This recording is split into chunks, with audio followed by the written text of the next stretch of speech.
Welcome again to Joe Stunner Boxing. This weekend, Saturday, there is a very interesting card from the Echo Arena in Liverpool. And one of the fights on it is the Liverpool lass NATASHA JONUS defending her IBF welterweight title against MIKAELA MAYER. Now, I think this is a really intriguing matchup.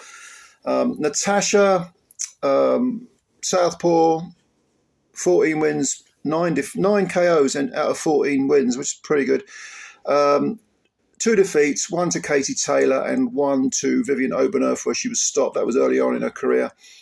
And 1 draw, which was very controversial to Terry Harper. I thought NATASHA won that fight. She's 39 now, and she's up against MIKAELA MAYER, who's 33, orthodox fighter from America, 5'9", listed on BoxRec as being only an inch taller than NATASHA. I don't buy that. I think MIKAELA's probably at least 2 or 3 inches taller.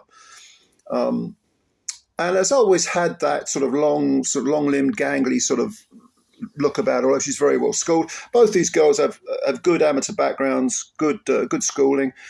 And both are former super featherweights. In NATASHA's case, she eventually, first of all, she got that draw with Terry Harper down at super feather. That was for the WBC super featherweight title. Then she moved up in her next fight and fought Katie Taylor at lightweight. I lost on points. It was a good fight, though. Very good fight. She gave Katie a real good fight. And the scorecards were close, really close. But I thought Katie won it. But there's no doubt that NATASHA had her moments. Definitely. And then she kind of zipped through the weight divisions and ended up picking up a couple of belts at super welterweight. She beat Chris Namus of Canada, stopped her in the second round. That was for the WBO title. And Namus was at the time anyway, she looked shot to me. If she was ever any good, she looked totally shot. And in fact, in the fight following the Jonas fight, she got knocked out in a round.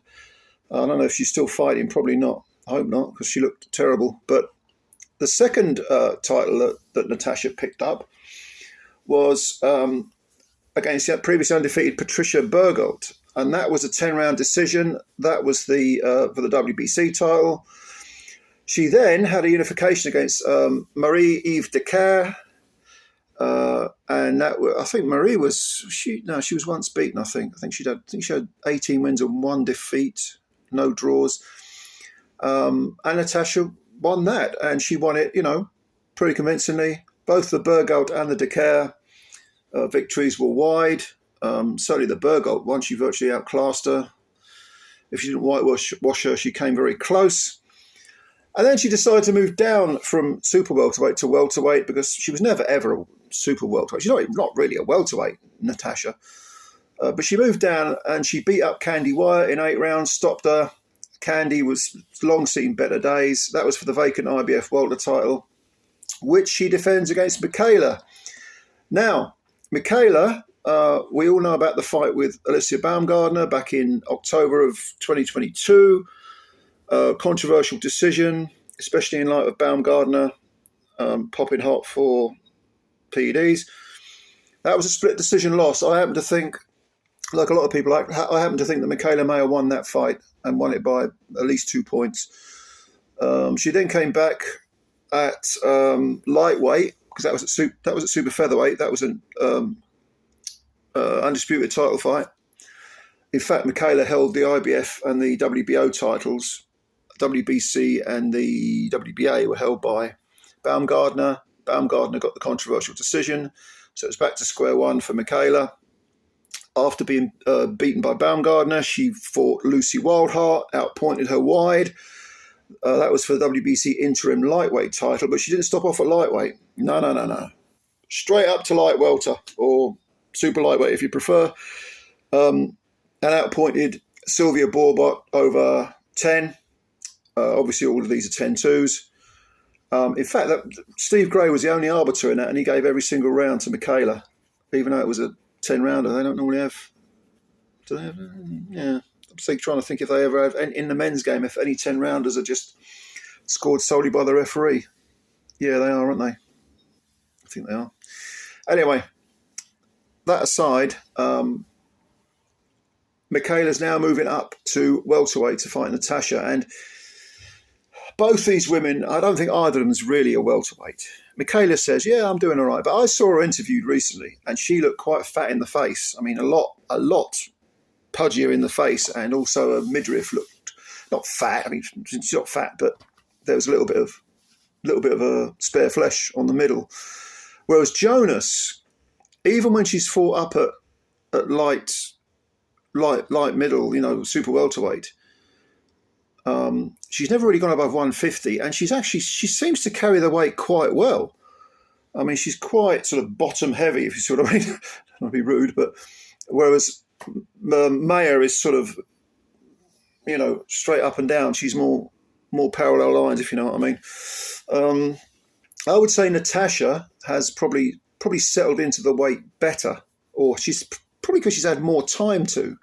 You know, she's had more fights at the higher weights, and her body has had more time to adapt. Whereas MIKAELA has been jumping through the weights very, very quickly. She's suddenly gone from super feather to welterweight this will be her third fight. So I don't know. I think from that point of view, from the weight point of view, probably Jonas is going to be more comfortable. Now she's 39, of course, which is not young. MIKAELA's 33. I don't think there's much wear and tear on either of these two girls. MIKAELA has probably a flashier record, 19 wins, only 5 KOs, 1 defeat to Baumgardner, no draws.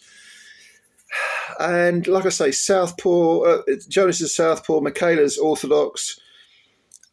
I think what we're going to see MIKAELA try and outbox, from the word go, outbox, box, Jonas, use an awful lot of jabs, hang the right hand off the jab, move her feet a lot. Whereas I think Jonas will be looking to get on the inside and try to implement her strength and power. I do expect her to be more powerful than Mayer. I do think she's probably got the heavier hands. In terms of physical strength, wouldn't surprise me if Jonas was stronger too. I think Mayer's probably got faster feet. Jonas, of course, speed can be nullified. I expect to see Jonas moving forward with a lot of momentum early on. Don't forget, this is a sprint. All 10 2-minute round fights are sprints. There's no such thing as a marathon in the women's game, unless you're Amanda Serrano, you're talking 12 threes. But I honestly think that Jonas is going to be looking to get in close from early on and really rough her up and try and take MIKAELA Mayer out of her rhythm, out of her comfort zone, bang the body, switch it up to the head pretty quick. She'll be throwing big punches. She doesn't need to be loading up. You know the old cliche, you jab with a jabber. If Mayer is trying to get the jab going, even if it's 1 or 2, just to touch her and then to get in quick and to sort of bang hooks to the body, or the arms, or the shoulders, just keep the heat on her and really make MIKAELA fight at a pace she doesn't like. I think if MIKAELA finds her rhythm and she's able to control the range, she will win this fight. She will win most of these rounds. But it's up to Jonas to, from the word go. I mean, I can't emphasize this enough. This is 20 minutes of fighting. From that opening minute, you've got to be on top of the opponent. None of this having a look at her in the first round or the second round, and in the third round you get your skates on. That's no good. You got to get straight stuck into her. And Jonas, I think, will be looking to do that. Who do I think will win? I can certainly see Mayer outpointing her. What do I think? If it was over 12 threes, I'd definitely pick Jonas. 10 twos is difficult. I'm going to go with Jonas. I think Jonas will win on points. I think it might be controversial. I can see MIKAELA Mayer not being happy afterwards and saying, hang on a minute, we're in Liverpool and Jonas is a Liverpudlian and blah, blah, blah, and, so on and so forth. Yeah, I see it being possibly controversial, but I think Jonas will just enough to outpoint Mayer. I wouldn't rule out a draw, actually, to be honest. But again, I can see Mayer winning as well. I'm going to stick with Jonas. I'll go with Jonas on points. I don't say that with much confidence. What do you think? Comments below as usual. Please subscribe to the channel if you're new and hit the like button as well. Looking forward to reading your comments. And yeah, tell me what you think. And bye for now.